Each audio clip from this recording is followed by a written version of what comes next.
Assalamualaikum warahmatullahi wabarakatuh. Waalaikumsalam warahmatullahi wabarakatuh. Bismillah, alhamdulillah.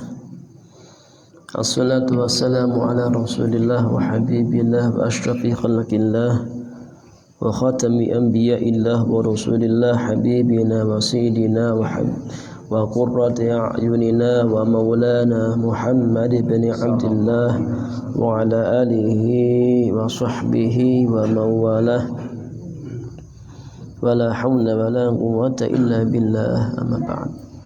Mari kita bersyukur kepada Allah Ta'ala. Allah berikan kita nikmat salat berjamaah maghrib, dilanjutkan thalabul ilmi. Ini merupakan nikmat yang sangat besar dari Allah Ta'ala yang harus kita syukuri. Salat berjamaah merupakan pilihan Allah Ta'ala, anugerah yang hanya Allah anugerahkan kepada orang-orang yang dipilih Allah. Maka tanamkan dalam hati rasa gembira kita ketika Allah berikan anugerah salat berjamaah, lebih gembira melebihi kegembiraan kita ketika mendapatkan motor baru, mobil baru, rumah baru. Kenapa? Karena dunia sebesar apapun, sebanyak apapun akan kita tinggalkan. Kalau cuma ditinggal itu untung, ternyata bukan cuma ditinggal, nanti akan Allah hisab. Min aina iktasabah wa fima anfaqah. Allah tanya, dari mana didapatkan dan dikemanakan. Demikian juga ketika kita tertinggal sholat berjamaah, kehilangan sholat berjamaah, tanamkan dalam hati rasa rugi, melebihi ruginya kehilangan motor, melebihi ruginya kehilangan mobil, kehilangan rumah. Kenapa? Karena kehilangan motor kita ikhlas, ridha, dapat pahala dari Allah. Mobil hilang, kita ridha, dapat ridha Allah, pahala dari Allah. Tapi kalau hilang pahala sholat berjamaah, maka kita sangat rugi besar. Meskipun sholat sendirian hukumnya sah, namun kita rugi besar. Siapa sih yang pengen rugi? Ada yang pengen rugi? Nggak ada. Semua pengen untung. Nari, sudah bukan zamannya lagi kita mikir yang penting sholat, yang penting sah. Sudah bukan zamannya. Sekarang zamannya bagaimana sholat kita berkualitas. Yuk berjamaah dijaga, dan juga ajak yang lain biar berjamaah. Kita ajak, kita suarakan, sehingga kalau di antara saudara kita mau berjamaah dengan sebab tangisan doa kita, dengan sebab ajakan kita, maka pahala mereka pun mengalir kepada kita tanpa mengurangi pahala mereka sedikit pun. Untung kita. Tapi yang sudah berjamaah jangan sombong, jangan merendahkan yang belum berjamaah. Siapa yang paling mulia? Hanya Allah yang Maha Tahu. Tugas kita hanya mengajak tanpa merasa lebih baik daripada siapapun, tanpa merendahkan siapapun. Harusnya setiap jumpa orang beriman katakan di hati, dia lebih baik daripada saya. Harus bisa, dia lebih baik daripada saya. Para hadirin hadirat, orang tua kami sekalian, jemaah maghrib rahimakumullah. Gak lama lagi kita akan masuk bulan Dzulhijjah, hari raya kurban. Sekarang berapa Dzulqa'dah? Berapa? 18 atau 20? 21. Berarti mulai malam ini 21, maghrib mulainya 21. Jadi sekitar 20 hari lagi masuk bulan hari raya kurban Idul Adha. Kita suarakan dari sekarang, suarakan, syiarkan pentingnya kurban. Kurban bukan yang penting pernah. Kurban bukan seumur hidup sekali. Saya pernah kurban. Tidak, kurban dianjurkan setiap tahun. Setiap tahun dianjurkan kurban. Setiap tahun dianjurkan. Siapa yang dianjurkan kurban? Bukan orang yang kaya. Yang dianjurkan berkurban orang yang mampu. Bagi siapa? Bagi yang mampu. Kira-kira pengen gak kita tergolong orang yang mampu? Pengen gak? Pengen dong. Siapa yang gak pengen? Gede pahala kurban. Ma min yaumin ma amila adamiyun min amalin yauman nahri ahabba ilallah min ihraqid dam. Tidaklah anak Adam mengamalkan satu amalan pada hari raya kurban yang lebih dicintai oleh Allah melebihi menumpahkan darah alias menyembelih hewan kurban. Jadi amal yang paling Allah cintai pada hari raya kurban adalah menyembelih hewan kurban.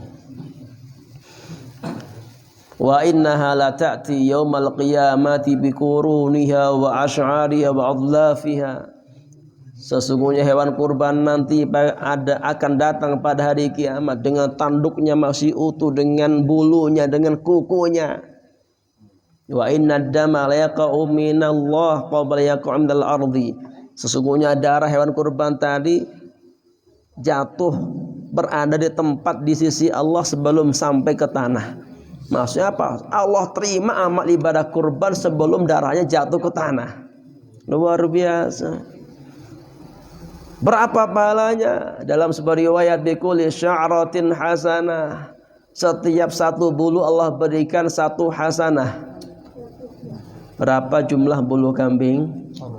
Berapa? Ayo. Berapa jumlah bulu sapi? Jumlah bulu sapi itu 10.999. Allah. Lebih. Gak percaya? Hitung. Lebih. Ya Allah. Setiap bulu Allah tulis satu hasanah. Rugi kalau gak kurban. Sayyidah Aisyah radhiyallahu anha ketika berkurban. Jadi aslinya kurban itu sebenarnya nyembelih sendiri kalau bisa. Nyembelih sendiri. Afdhalnya sendiri yang kurban yang menyembelih. Kalau enggak sanggup baru mewakilkan kepada yang bisa. Dan sunnah bagi dia menyaksikan penyembelihan. Fashhadi udhiyataki. Nabi Muhammad SAW bersabda, wahai Aisyah, saksikan penyembelihan hewan kurban kamu. Fa inna laki bi awwali qatrati damin maghfiratan likulli dhanbin. Maka sesungguhnya bagi kamu dengan tetesan darah yang pertama kali Allah ampuni semua dosamu. Allah. Itu tetesan darah yang pertama. Azimu dhuhayakum fa innaha ala sirati matayakum. Perbesarlah hewan-hewan kurban kalian, maka sesungguhnya hewan-hewan kurban itu adalah menjadi kendaraan kalian nanti di atas jembatan sirat. Fa innaha ala sirati matayakum. Yang gede, yang gemuk. Kalau duit ada mah beli yang gede. Mobil beli yang mewah. Sapi yang kurus. Motor aja yang mahal dibeli, NMAX kebeli, kambing gak kebeli, malu sama Allah. Waduh, gening keras kayaknya. Ini mah buat saya sendiri, biasanya ke bawah. Saya dulu gitu pengen kurban, ya Allah belum bisa kurban dulu deh. Wah, motong ayam dulu. Terus saya suarakan kurban dengan sebab menyuarakan Allah pilih saya untuk kurban juga. Alhamdulillah. Ya Neng, niat kurban. Niat kurban dari sekarang. Niat kurban, azam kurban. Ajak yang lain, suarakan. punya kakak, adik, orang tua, yuk kurban, suarakan. Kalau pas hari H kita cek diri kita. Kalau ternyata kita nggak mampu, kalau mampu kurban. Kalau ternyata kita nggak mampu, Allah terima niat kita. Dapat pahala nih, niat kurban. Melalui medsos, terus disuarakan, disiarkan. Maka pahala mereka yang berkurban mengalir kepada kita. Tanpa mengurangi pahala mereka sedikit pun. Untung kita. Nah, itu siapa sih yang dianggap mampu dalam kurban? Siapa yang dikriteriakan mampu dalam masalah kurban? Orang yang dianggap mampu dalam masalah kurban adalah orang yang memiliki kecukupan nafkah buat dirinya dan orang yang wajib dinafkahi. Untuk keluarga yang wajib dia nafkahi selama 4 hari 4 malam. Tanggal 10 Dzulhijjah, hari Idul Adha, 10 Dzulhijjah, 11, 12, 13. Hari raya kurban plus 3 hari tasyrik. Buat 4 hari 4 malam. Kira-kira buat keperluan nafkah kita pribadi, anak istri dan yang wajib kita nafkahi siapa saja, kita hitung berapa untuk 4 hari 4 malam. Tanggal 10, 11, 12, 13 Dzulhijjah. Sekian. Sisa enggak harta kita? Ada tabungan, ada duit sisa. Cukup buat beli hewan kurban, maka kita dikategorikan orang yang mampu berkurban. Meskipun gak kaya. Jujur sama Allah kita. Ustaz gak punya duit. Mobil ada. Tabungan ada, tabungan gak ada. Motor ada, motor gede. Jadiin 2 itu motor. Potong. Nmax, jual Nmax-nya. 20 juta laku merenya, Nmax mah 20 mah. Jual, beliin kambing 3 juta juga dapat kambing. 2,5 juta ada, 2 juta juga ada. Beliin. Sisanya beli motor lagi yang lain yang kecil. Kan gitu. Biar nanti di dunia punya kendaraan, di akhirat pun punya kendaraan. Ini di dunia kendaraannya bagus, gede, mewah. Di akhirat jalan kaki. Gak punya kendaraan, mending jalan kaki, ngesot, gimana?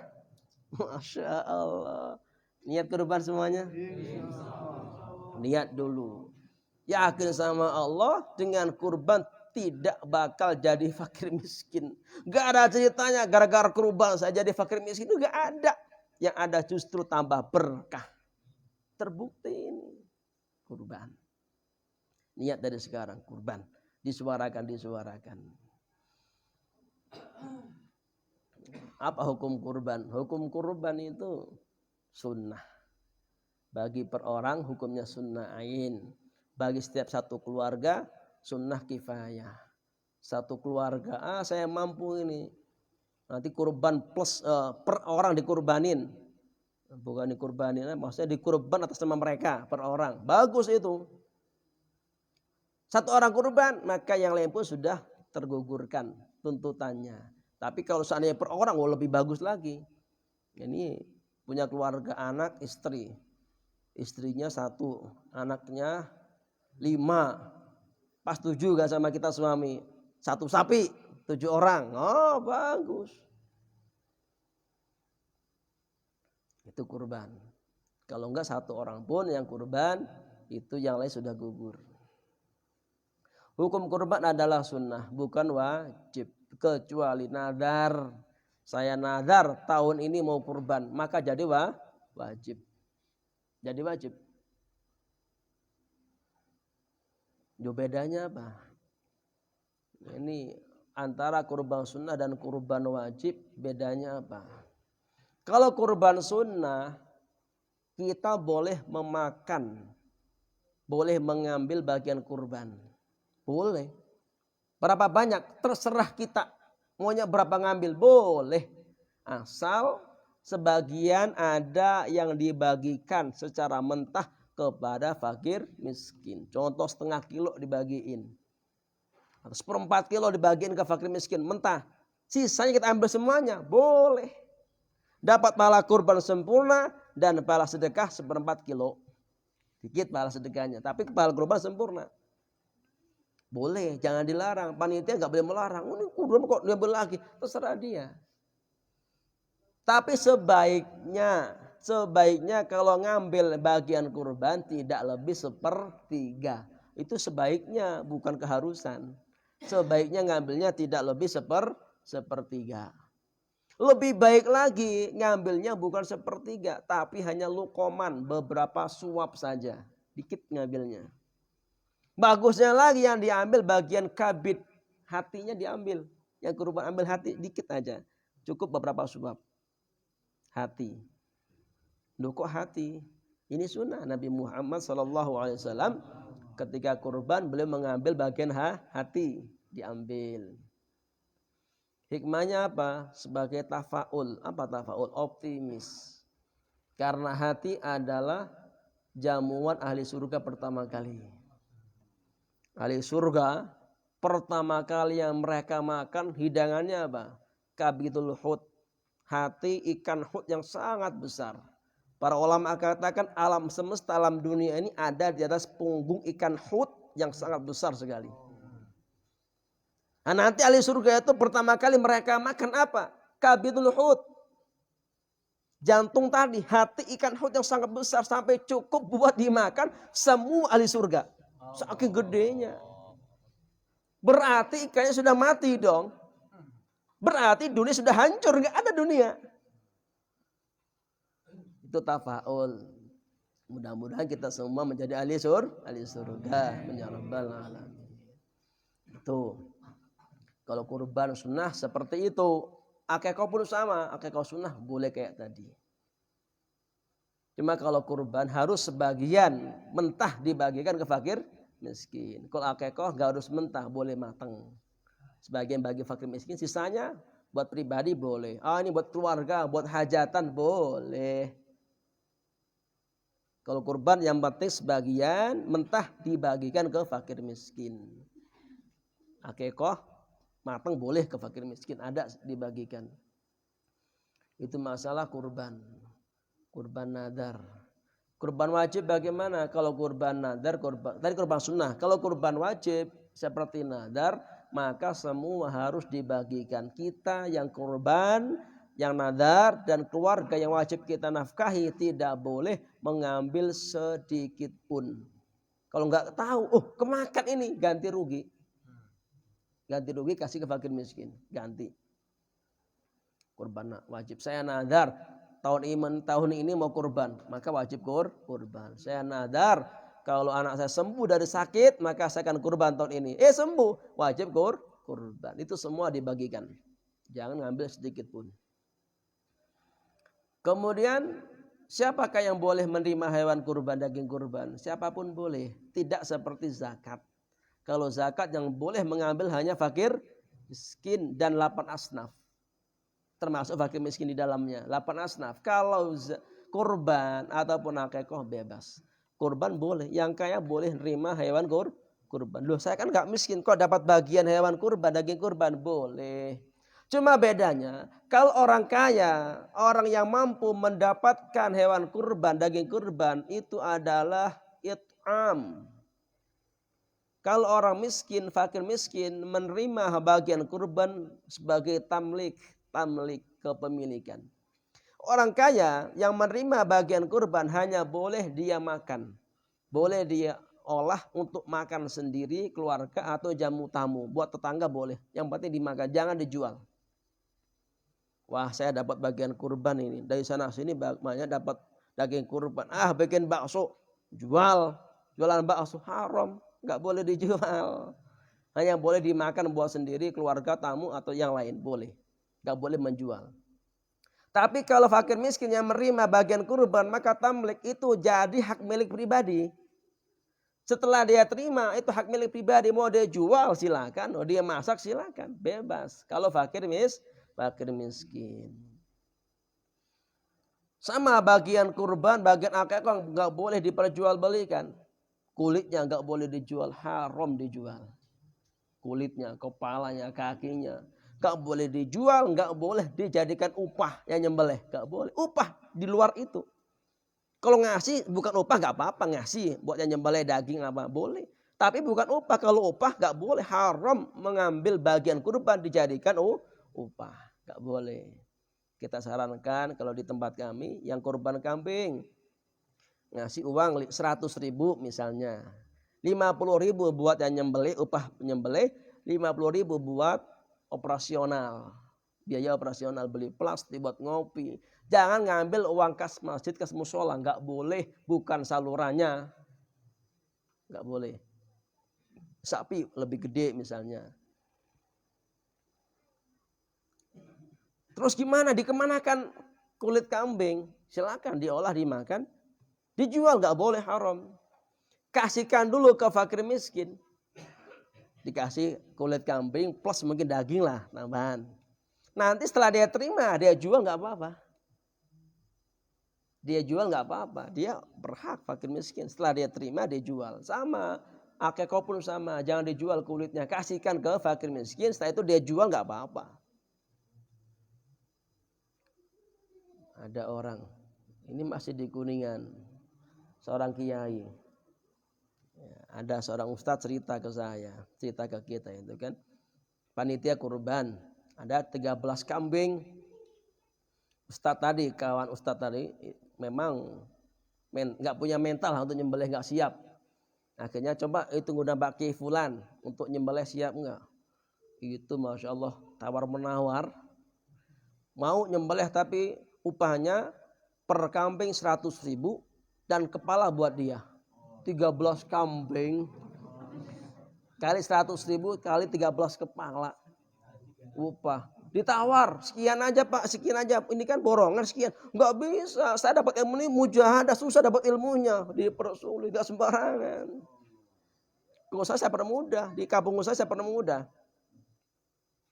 Saya bilang yang nyembelih siapa? Yang kurban. Sunnah antum menyembelih sendiri. Saya ajarin nyembelihnya, mana goloknya. Saya awasi, saya bimbing doanya. Niatnya saya bimbing, saya liatin, saya pantau. Saya gituin. Jangan dipersulit. Ada orang nggak sembarangan nyembelih itu, hati-hati. Nggak sembarangan, itu bahaya ini. Dia pengen nyembelih dapat ping-ping, dapat kepala. Nah, ini jangan seperti itu.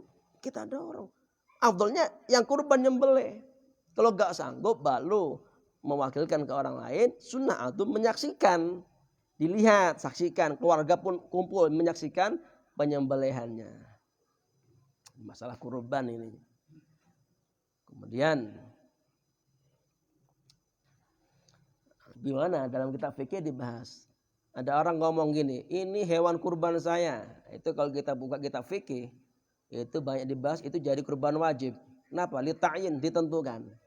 Tapi ini dalam syarahut nafis itu dibahas lagi. Nah, itu kalau niatnya hanya ikhbar, mengkabaran nggak masalah. Ada kambing diikat. Ini kambing, ya ini kambing kurban saya. Itu ngasih tahu maksudnya nanti mau jadi kurban, nanti kurbannya itu nggak masalah, tidak jadi kurban wajib, tetap kurban sunnah. Kemudian syarat-syarat kurban apa? Syarat kurban, hewan kurban harus berupa na'am. Na'amun, al-an'am, onta, sapi, kambing. Itu syaratnya. Onta, sapi atau kerbau, sama kebo atau kambing, 3 ini. Selebihnya nggak ada. Wah, saya kurban pakai kuda misalnya, menjangan, kelinci, ayam, merpati, nggak ada. Minimal kambing. Jantan betina bebas semuanya sah, mau jantan mau betina mau bencong kalau ada sah. Kalau ada. Afdalnya mana? Baru bicara afdalnya mana? Ulama beda pendapat. Kalau yang meninjau dagingnya yang enak, maka jantan lebih enak dagingnya. Kecuali pejantan yang sering kawin, itu kurang enak dagingnya. Kalau meninjau banyaknya daging, maka yang betina. Imam Syafi'i lebih cenderung dari segi enaknya daging. Jadi afdalnya yang jantan. Afdal yang jantan. Yang sempurna tanduknya, dagingnya bagus semuanya. Betina pun sah. Ini kalau beli jantan di kitab minimal 2 juta ini biasanya ini. Ada betina murah Pak, ada 1,5 ada itu, 1,4 tinggal ditawar. Bisa, nggak apa-apa betina juga, murah nggak apa-apa. Karena adanya itu duit kita. Korban selain kambing nggak ada, selain onta, sapi, kambing nggak bisa, ayam nggak ada.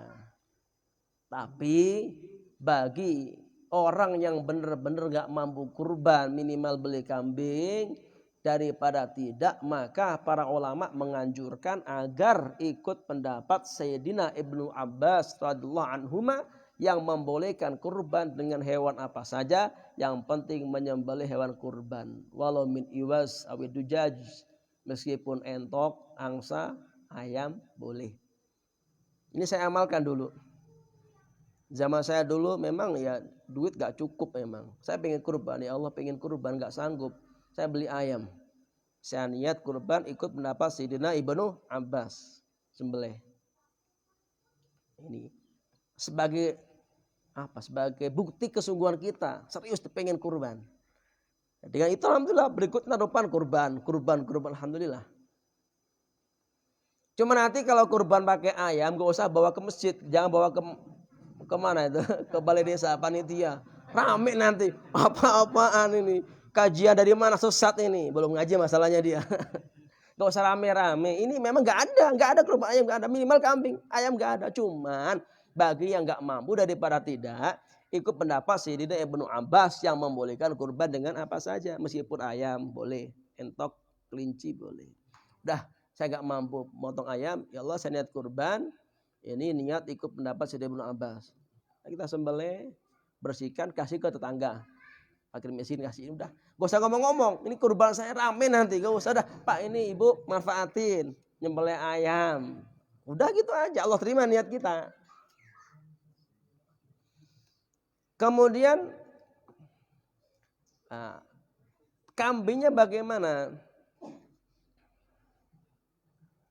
Kambing itu ada dua macam ya. Ada kambing yang berbulu wol, domba, doan, berbulu wol, ikal, kayak di kita domba. Itu paling minimal usianya 1 tahun. Sempurna masuk tahun kedua. Setahun sempurna masuk ke tahun kedua. Setahun lebih, sejam nggak masalah, lebih 1 menit sudah bisa itu. Kalau kurang setahun bisa, yang penting 6 bulan ke atas tapi sudah tanggal giginya. 6 bulan ke atas sudah tanggal giginya.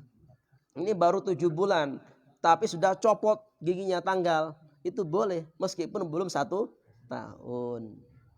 Kalau kambing yang ma'az, kambing berbulu halus, berbulu rambut, kambing Jawa yang bulu kayak bulu sapi itu kan, bulu rambut, itu sama kayak usia sapi, harus 2 tahun sempurna masuk ke tahun ketiga.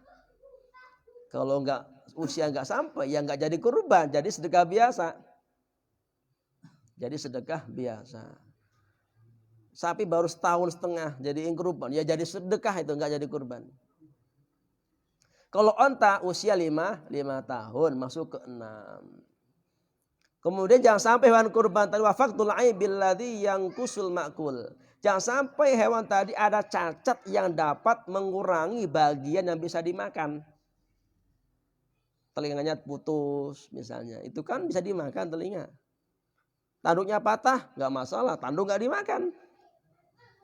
Cacat yang mengurangi bagian yang bisa dimakan itu yang nggak boleh dijadikan kurban.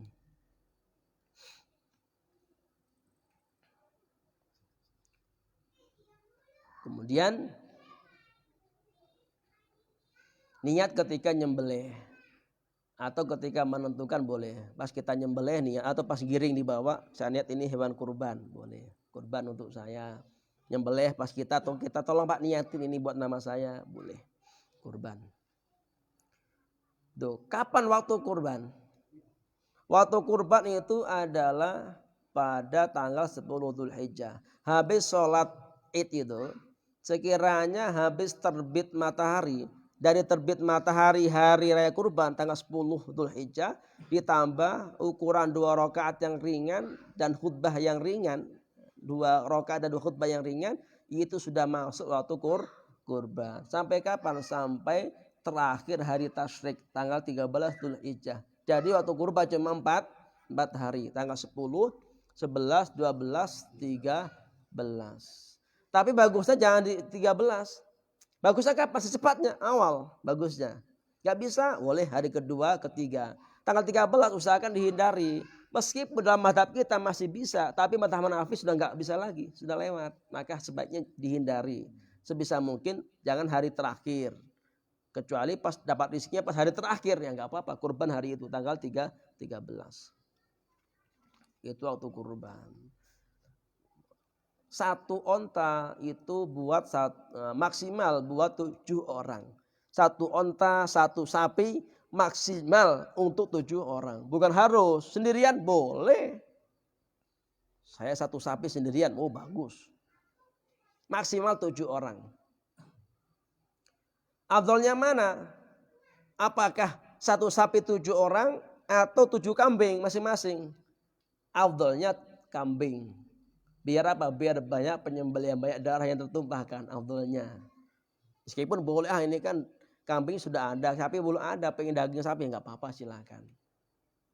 Kemudian satu kambing hanya untuk satu orang, nggak boleh lebih. Satu kambing 2 orang yang nggak sah, jadi sedekah biasa.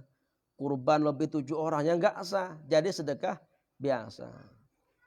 Para siswa, para santri di pesantren, siswa di sekolah patungan, beli sapi, kurban bareng-bareng.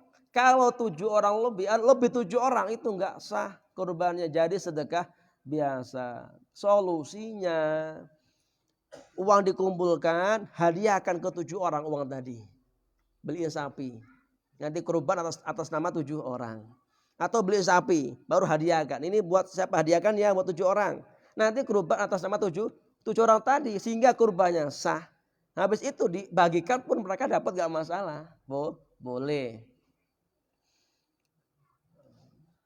Gimana satu kambing buat satu keluarga yang gak bisa, satu orang. Cuma nanti kita boleh menyertakan keluarga dalam segi pahalanya saja. Ya Allah, kurban ini atas nama saya dan pahalanya buat saya sekeluarga. Boleh pahalanya. Itu masalah kurban. Ya, terus apalagi ini, boleh nggak kurban untuk yang sudah meninggal dunia? Kalau orang meninggal dunia, sama kurban ataupun akikah buat orang yang telah meninggal dunia, diperinci. Kalau ketika hidup dia berwasiat, mak wasiat ya, nanti kalau mak nggak umur panjang, tolong kurban atas nama mak ya. Mak belum akikah, tolong akikah buat mak ya. Ini sepakat ulama sah. Setelah meninggal, maka kita kurban akikah buat mak kita boleh. Dan itu dibagikan habis kepada fakir miskin. Gak boleh kita ngambil sedikit pun. Tapi kalau gak wasiat sebelumnya, itu gak bisa. Kenapa? Karena kita kalau korban untuk orang lain harus minta izin. Itu kalau di luar wajib nafkah kita. Anak kita kecil gak perlu izin, kita walinya, kita yang niat. Orang dewasa, orang tua kita di mana? Di luar Jawa atau di Jakarta, kita di Kunil. Kita niat kurban buat ibu kita yang di Jakarta. Tanpa izin yang nggak sah, izin dulu. Ibu masa korbaninnya. Jangan nak, korbani gimana? Ya gitu maksudnya mau korban buat ibu. Oh iya silakan. Nah itu baru sah kurbannya. Lah kalau udah meninggal gimana izinnya? Gimana izinnya udah meninggal dunia? Akikah izin gimana? Bisa nggak kira-kira? Di SMS, di chat, nggak bisa. Maka nggak sah. Itu pendapat yang kuat. Meskipun ada pendapat yang kedua, pendapat lemah, mengatakan boleh-boleh saja dan itu dianggap sedekah. Sama kayak sedekah. Bagusnya sudah kurban atas nama kita, akikah bersama buat kita. Habis itu kita doa, ya Allah sampaikan pahala kurban ini buat bapak saya, buat ibu saya. Sampai pahala kurban itu. Akikah buat saya. Buat kita ibu akikah, ya Allah sampaikan pahala yang buat bapak saya, ibu saya, sampai pahalanya. Gak percaya, mati dulu tanya ke mak, nyampe gak ke pahala? Nyampe. Nyampe itu. Terus gimana kalau bagusan? Saya gimana ini? Banyak pertanyaan muncul setiap lebaran kurban ini. Saya mau kurban, belum akikah boleh enggak? Gak apa-apa. Belum pernah akikah kurban dulu gak masalah. Boleh, gak ada persyaratan harus akikah dulu, gak ada. Belum haji gak masalah. Bagusan mana? Kurban atau akikah? Didahulukan mana? Terserah antum. Boleh semuanya, akikah dulu boleh, kurban dulu juga boleh. Afdalnya mana? Afdalnya kurban dulu. Justru afdalnya kurban. Loh kok bisa? Kenapa? Karena hukum kurban lebih kuat daripada hukum akikah. Hukum kurban ulama sepakat disyariatkan kurban. Bahkan mazhab Hanafi mengatakan wajib kurban per setiap satu keluarga. Wajib kurban. Mazhab kita sunnah. Semua sepakat itu dianjurkan kurban disyariatkan. Kalau akikah itu enggak sepakat. Ada ulama yang mengatakan tidak ada anjuran akikah. Seperti mazhab Hanafi. Enggak ada akikah, Pak. Di India, Pakistan enggak ada akikah. Akikah itu enggak ada syariatnya, enggak dianjurkan, enggak ada akikah. Tuh, berarti kuatan kurban. Kemudian, kita udah gede nih mau akikah. Mazhab Syafi'i oke. Anak kecil belum akikah sampai dia balik. Kalau sebelum balik ini tanggung jawab orang tua. Sudah balik maka lepas orang tua menjadi tanggung jawab pribadi. Boleh dia akikah buat pribadinya, boleh. Mazhab Syafi'i, mazhab Hambali enggak ada. Mazhab Hambali waktu akikah cuma sampai balik. Kok sudah balik, sudah lepas, enggak ada lagi akikah meskipun buat pribadi. Tuh, kuatan mana akikah sama kurban? Kuatan kurban. Kemudian kurban waktunya terbatas. Cuma 4 hari. Kalau akikah sepanjang tahun. Nanti ada rezeki insya Allah akikah. Sekarang kurban dulu. Ustaz gimana kalau digabungkan 1 kambing 2 niat? Wah, jadi pengennya apa? Simple padat.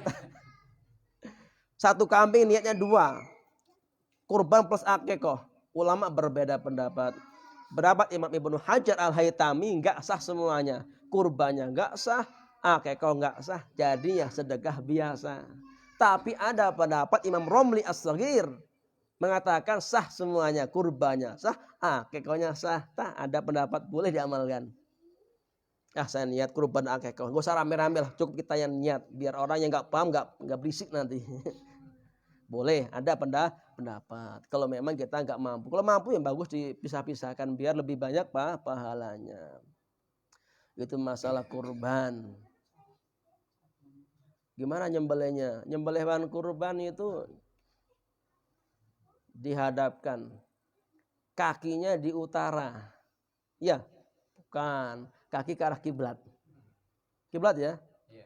Arah kiblat, bener ke sana. Kiblat, ekor di utara, kepala di selatan. Ada seorang ustadz ngomong gini, oh enggak, kepala kayak kepala mayat meninggal, kepala di sana. Atau tangan kiri, susah nyembelihnya itu. Di kitab enggak seperti itu. Jadi kepala di kidul selatan, nyembelih. Kemudian kalau sapi itu usahakan kaki diikat semua. Tapi jangan diikat semua ya, ikat semua. Nanti satu itu yang sekiranya bisa kita lepas 1 kaki. Nanti pas setelah disembelih itu kita lepas 1 kakinya. Sehingga dia nanti bisa goyang-goyang. Goyang. Kenapa? Mengurangi rasa sakit. Itu disembelih Pak, sakitnya luar biasa. Sakit enggak? Sakit. Itu kemang dia goyang-goyang itu mengurangi rasa sakitnya. Goyang-goyang. Kalau kambing nggak apa-apa, dibuka semuanya pun dia nggak akan kabur kan. Kalau sapi kan bahaya dia, itu bisa. Kemudian gimana? Baca doa Allahumma hadza minka wa ilaika fataqabbal minni. Allahumma hadza minka wa ilaika fataqabbal minni. Kalau dari saya, kalau kita buat orang ya Allahumma hadza minka wa ilaika fataqabbal min fulanin. Dan niat di hati saya niat kurban fardu saya niat kurban sunnah karena Allah. Ada sunnahnya awas. Atau bahasa Indonesia nawaitu udhiyata sunatan lillahi ta'ala atau nawaitu an udhiya sunatan lillahi ta'ala. Bahasa Indonesia yang gampang. Saya niat kurban sunnah karena Allah. Kalau cuma saya niat kurban karena Allah, jadi kurban wajib kita teh. Enggak boleh ngambil sedikit pun, bagikan habis semuanya. Tambahin sunnahnya. Saya niat kurban sunnah karena Allah. Dan sembelih ini pegang paling minimal itu 2 urat harus terputus, hulkum dan mari. Hulkum dan mari, urat makan dan urat nafas harus semua terputus. Qat'u kullil hulkum wal mari. Semuanya terputus. Kalau sedikit aja masih nempel, masih belum putus, itu enggak sah. Dan sunnah 2 urat kanan kiri, wadijain, sunnah dipotong. Maka pegang dulu uratnya. Kalau kambing sapi insya Allah mudah itu kelihatan ya. Yang repot ayam susah itu. Kadang uratnya di sini, minggir dia. Jalan-jalan itu uratnya itu. Maka pegang dulu urat, pegang tangan kiri, pegang biar enggak kabur dianya. Kalau kambing jelas kelihatan, kambing, sapi. Nah, kalau potong, lihat dulu nggak apa-apa, jangan angkat dulu, lihat dulu. Oh belum ini, tambah lagi nggak apa-apa. Gimana kalau terangkat sedikit, jadi bangkai haram. Itu salah paham. Banyak para ustadz yang salah paham perkara ini.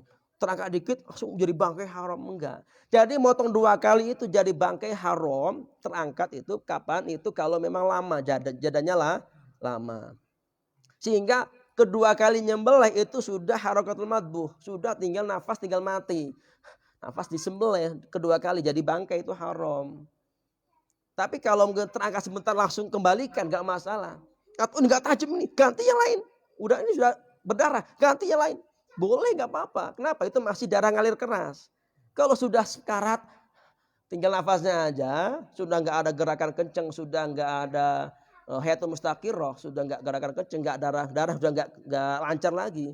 Tinggal nafasnya itu gak boleh 2 kali jadi bangkai. Sama kayak gini.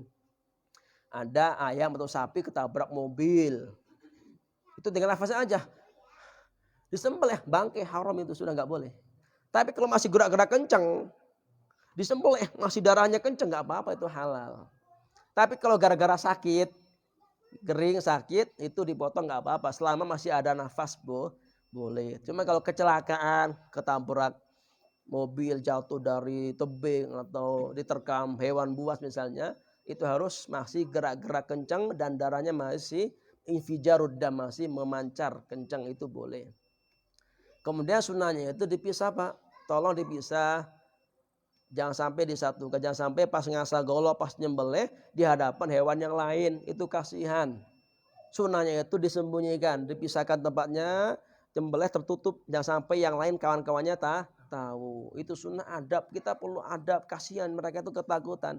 Dan ketika mereka ketakutan itu sudah darahnya beku, sehingga nggak sehat lagi dagingnya, nggak sehat. Kenapa? Ketakutan dia. Maka dipisahkan, dijauhkan. Dia apalagi darah sampai tuntas bersih, ya biar habis semuanya baru kita. Hati-hati jangan sampai naruh lepasnya pinggir balong, jangan. Kalau pas dilepasin dia jatuh ke balong, mati, ya haram. Kenapa? Dikhawatirkan matinya gara-gara tenggelam. Sama motong ayam juga, ada orang motong ayam banyak taruh di ember, di bak. Itu mati yang paling bawah itu karena keberatan, matinya bisa bangkai. Saya pernah beli ayam itu, habis ini taruh di ember disiram, jangan disiram Pak, khawatir tenggelam itu, mati gara-gara disiram karena tenggelam air, nggak boleh, biarkan sampai mati. Cukup. Ada lagi apa lagi nih? Masalah akikah kurban. Ada pertanyaan? Gak apa-apa kita isya agak ditunda sedikit, gak masalah. Boleh untuk thalabul ilmi. Nih kalau lu pulang rumah lupa lagi nanti. Nah enggak, bebas nanya. Ya silakan. Waalaikumsalam warahmatullahi wabarakatuh. Di Jakarta kan sering kalau pas kurban kulit-kulitnya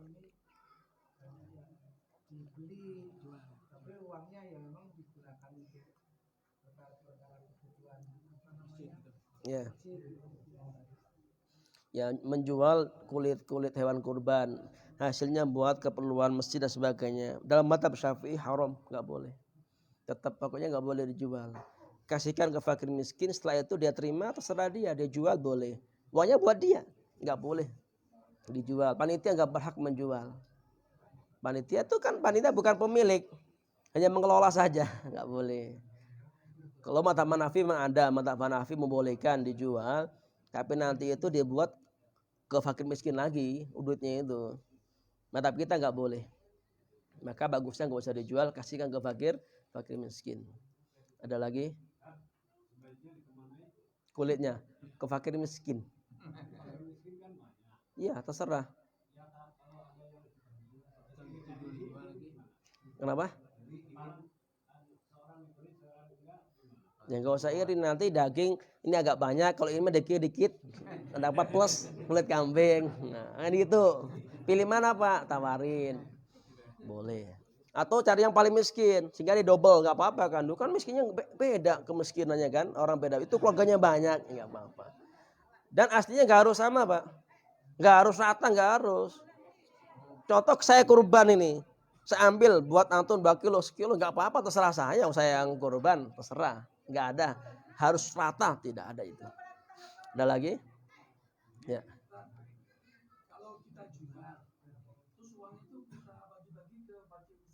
Itu mazhab Hanafi boleh, mazhab Syafi'i nggak boleh, tetap haram dosa kitanya. Nggak boleh, mazhab Syafi'i nggak boleh. Itu mazhab Hanafi ada yang membolehkan. Mazhab Hanafi, kita mazhab Syafi'i nggak boleh. Haram. Ya. Ini biasanya di kampung ini ada panitia jadi kumpulin misalkan 10-20 dikumpulin. Misalkan itu apanya kakinya itu ya kaki ya kaki atau kepala kaki terutama kadang-kadang ini siapa aja yang ngambil karena jarang ada orang yang suka gitu alasannya gitu hukumnya gimana itu Ya kaki ada yang ngambil boleh, yang penting yang kurban tadi relasi silakan bagikan sok siapa aja itu boleh, yang penting ada kerelaan dari pihak yang kurban. Cuma yang nggak boleh itu panitia ngambil semuanya sendiri, jumlah banyak nggak boleh. Maka harus ada kejelasan, panitia dikumpulkan, ada briefing, ada penataran dulu sebelum melakukan semuanya. Ada inilah arahan-arahan. Cupcake boleh, nah ini gak ada yang ngambil ini, ya manfaatin di shop boleh. Dimasak nanti buat makan bareng-bareng boleh. Ini kan capek ini, nanti bolehlah ngambil kepala atau kaki atau daging di shop dulu. Nanti kan habis motong-motong makan-makan bareng boleh. Yang penting yang kurban sudah ada rela nggak masalah, boleh. Ada lagi? Cukup? Insyaallah ya cukup. Ada. Waalaikumsalam warahmatullahi wabarakatuh. Bagaimana hukumnya mengawetkan daging kurban menjadi kornet atau makanan lainnya? Bahkan ada hadis yang melarang memakan daging kurban bila sudah lewat 3 hari. Ya. Bagaimana hukum mengawetkan daging kurban? Diawetkan setelah kita terima nggak apa-apa, kita awetkan buat setahun 2 tahun nggak apa-apa, boleh. Cuma kita pembagiannya harus masih hari tasyrik tadi belum habis. Motong 1 kambing, semua disimpan nggak dikasih ke fakir miskin, ngasihnya sudah hari keempat tanggal 14 itu nggak boleh. Harus ada sebagian meskipun dikit aja ke fakir miskin. Sisanya kita simpan. Ini nanti ada acara nikahan saya atau anak saya nikah ini atau saya nikah 2 kali misalnya. Ini persiapan ini. Nah, sekarang mau kurban sekarang sembelih dulu. Bagikan sebagian, sisa diprizerkan, nggak apa-apa itu. Kan ada hadisnya. Larangan untuk menyimpan hewan kurban lebih 3 hari itu dulu larangan, hadisnya ada kemudian dimansuh dihapus. Dulu nggak boleh Pak, dulu 3 hari harus habis awal Islam itu, lebih 3 hari nggak boleh, nggak habis buang, harus habis 3 hari, selebihnya nggak boleh disimpan. Kemudian hukum tadi dimansuh dihapus, akhirnya diperbolehkan berapa lama pun kita simpan nggak apa-apa. Wallahu alam. Cukup insyaallah, cukup ya. Insyaallah kita buru-buru lockdown nanti pulang ke sana. Jam 8 tutup pintunya jalannya. Insyaallah semoga Allah taala pilih kita untuk kurban semuanya. Kita suarakan. Insyaallah cukup. Semoga Allah taala kabul semua doa kita. Allah kabul semua hajat kita. Allah mudahkan segala urusan kita. Allah berikan keberkahan dalam segala hal. Allah jadikan anak cucu kita sebagai para ulama, penghafal Al-Quran, orang-orang saleh, pejuang Nabi Muhammad SAW. Dan Allah jadikan kita semuanya ahli ibadah, ahli memperjuangkan agama, mati husnul khatimah, dapat ridhonya Allah Ta'ala. Amin ya Rabbal Alamin. Dan semoga semuanya Allah berikan kemampuan untuk kurban besok. Amin. Ala hadiniyah wa ala kulli natis salihah. Al-Fatihah. Bismillahirrahmanirrahim. Ya kenapa punya demikian, mohon maaf dan mudah selalu akhirul kalam. Subhanallah bihamdi, subhanakallahumma bihamdika asyhadu an la ilaha illa anta astaghfiruka wa atubu ilaik. Assalamualaikum warahmatullahi wabarakatuh.